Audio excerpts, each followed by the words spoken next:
Mugenzi mukundwa, nanjye ndi kumwe nawe dushobora kuba tutazi impamvu yo kubyuka ngo tubeho. Mu by'ukuri dushobora kuba tutayizi. Ati ndabivuga nshingiye kuki?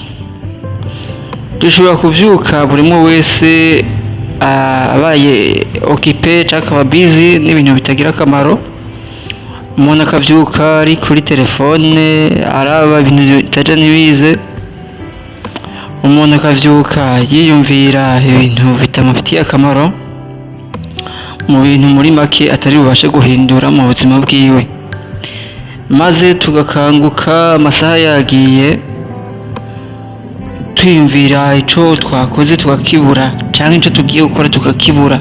Umunsi wose maze ukadupfira uko oye ukabimva gusa.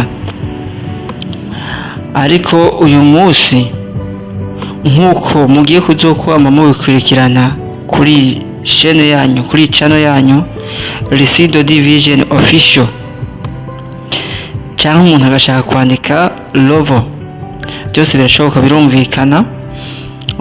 Ni channel igiye kuzoduha ibintu byinshi by'ubumenyi mu buzima bwacu kugira ngo dushobore guhinduka, mpinduke uhinduke, duhindure n'abandi kugira ngo tubashe gutera imbere, duteze imbere n'abandi, kugira ngo twirinde gutakaza igihe. Na cyane mu gitondo niho hari akazi, niho hari impamvu yo gutuma umuntu abaho, ariko ni naho hantu dutsitarira dutakaza igihe mu bintu bitadufitiye akamaro, kandi dufise ibyo gukora byinshi buri munsi. Rero iki kiganiro ngiye kukibashikiriza nisunze umugani. Uwo mugani mu kuwisunga nabyo nyine turisunga ijambo ry'abayapani bakunze gukoresha cyangwa riri mu kiyapani. Ni ijambo bita ikigayi. Tubira mu wundi mwanya uza kuza. Murakoze cyane.